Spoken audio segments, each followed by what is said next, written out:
안녕하세요. 애니미 코리안 한국어라면 건대감이지 제 25강을 시작하겠습니다. 지난주에는 파스의 워크숍이 있어서 결강을 했습니다.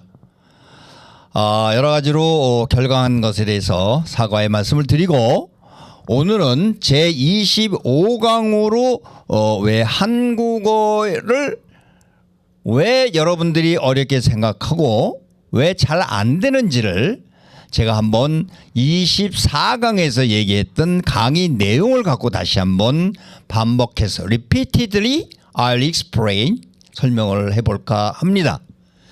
자, 그 당시에 제가 말씀을 드렸던 거에 이런 생각이 납니다. 여기 칠판에, 이거는 칠판이라고 합니다. 이 7이라고 하는 것은 검은색을 얘기를 하는데, 이 칠판은 그린 컬러로 되어 있습니다만은 원래 칠판은 검은 칠자가 됩니다. 그래서 칠판하면 검은색의 이런 판서를 할 수 있는 거를 얘기를 하는데, 여기에는 컬러가 그린으로 되어 있습니다. 자, 그래서 그 당시에 문장을 뭘 갖고 얘기했냐면은 월드 디즈니는 불가능을 가능하게 하는 유일한 방법은 재미다라고 외쳤다라고 얘기해서 설명을 드렸습니다. 굉장히 긴 문장이죠. 여러분들이 한국어를 문장을 통해서 이해를 하기 위해서는 이 문장을 두 개로 쪼개서 보는 능력이 있어야 됩니다. 즉, 왜 그러냐고 하면은 굉장히 긴 문장이기 때문에 어떤 것이 주어이고 어떤 것이 서술로 되어 있는지를 구분하기가 좀 어렵습니다. 그리고 어떠한 그 문구가 어디하고 연결이 되는지도 파악하기 어렵습니다. 그렇기 때문에 여기에는 두 가지의 문장이 결합되어 있는 것입니다. 즉, 위에 써 있는 빨간 글씨로 써 있는 거는 월드 디즈니는 외쳤다 이렇게 되어 있습니다. 월드 디즈니는 여기 쭉 두루두루 빼고 외쳤다, 외치었다로 되어 있죠. 즉, 외치었다라고 하는 이 동사가, 이 ot은 여기 써 있습니다. ot은 과거를 나타내는, 시제를 나타내는 어미고, 요 다는 그 문장이 끝났다, 종결된다고 하는 의미의 종결 어미입니다. 즉, 그 말씀은 무슨 얘기냐라고 하면은 외치다라고 하는 동사가 과거 시제 어시 붙고 다시 종결음이 다가 붙어서 외치었다로 이렇게 된 겁니다. 그런데 언어라고 하는 것은 경제적 동물입니다. 그래서 가능하면은 긴 거를 짧게 하려고 하는 부단한 노력을 합니다. 외치었다보다는 외쳤다가 훨씬 더 말하기도 편하고 짧고 경제적이기도 합니다. 그래서 한국어의 경우에는 이렇게 긴 4개로 되어 있는 단어를 3개 또는 2개로 줄여서 하는 경향이, 즉 트렌드가 있다는 것을 아셔야 됩니다.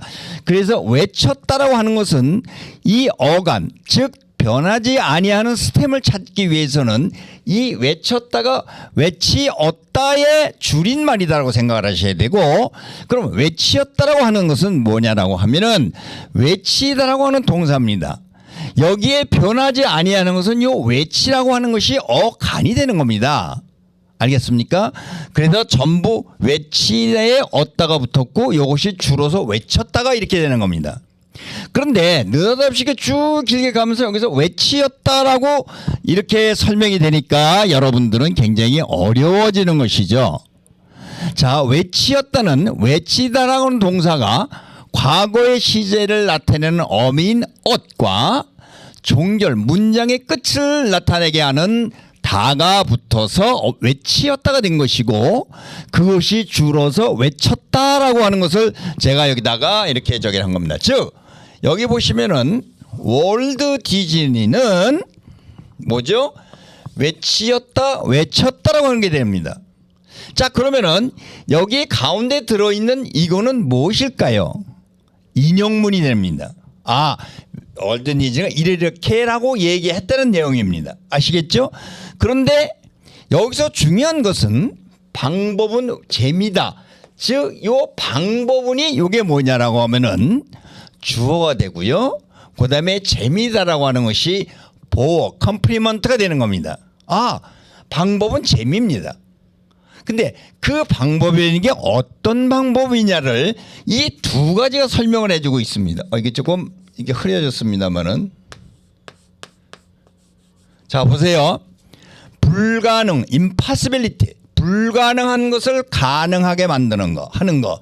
즉 to make impossibility be possible. 이해하시겠습니까? 불가능을 가능하게 하는 유일한 방법은, 즉 우리가 한국어가 어려운 것은 이와 같이 명사를 수식해 주는, 잠깐 요건 지우겠습니다. 명사를 수식해 주는 이러한 관형어라고 합니다만은, 관형어라고 합니다. 그런데 여러분들이 관형어라고 한국 국어 문법에서 설명하는 것은 영어에서 형용사어가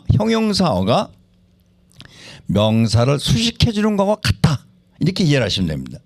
그런데 한국어의 형용사는 바로 직접 명사를 수식을 못합니다. 그래서 명사를 수식하기 위해서는 관형어 조사라고 해서, 관형격 어미라고 해서, 죄송합니다, 어미라고 해서 니은이나 는이 들어가서 만들어줍니다. 이거를 명심하셔야 됩니다. 즉 동사도 먹는 음식, 먹는 김밥, 그죠? 웃기는 이야기, 재미있는 이야기는 재미있다라고 하는 형용사입니다. 자, 이와 같이 형용사든 동사든 이것이 명사를 수식하기 위해서는 그 동사 또는 형용사를 관형어구로 만들어줘야 되는데, 즉 관형어구라고 하는 것은 영어의 형용사구라 이렇게 생각을 해 주시면 됩니다. 즉 여기서 불가능을 가능하게 하는, 자 보세요. 요거 이전에 여기에 긴 문장이 되어 있는데 이것이 이 안에로 들어가 있는 겁니다. 이렇게 안에 들어가 있기 때문에 여러분들이 이렇게 이것을 갖고 이 방법이 어떻게 설명이 되는지를 모르면은 여러분들은 굉장히 물에 빠져서 헤어나지를 못하게 됩니다. 그 물에 빠져서 헤어나지 못한다는 얘기는 여기에서 설명하는 는과 는이 있는 것이 어디하고 연결이 되는지, 어디하고 to where be linked, 어디하고 연결이 되는지 I don't know, 모른다 이 말이죠. 자, 그러면은 그러한 것을 모르는 상태에서 이 문장을 과연 여러분들은 이해했다고 생각을 할 수 있을까요? 안 됩니다. 그래서 중요한 것은 한국어에서 특히 니은과 는으로 끝나는 어미가 있는 경우에는 관심 있게 보시고 그거를 분석할 줄 알아야 되고, 그러한 는과 니은으로 끝난 것이 어디하고 연결되는지를 여러분들은 알아야 된다, 이런 얘기입니다.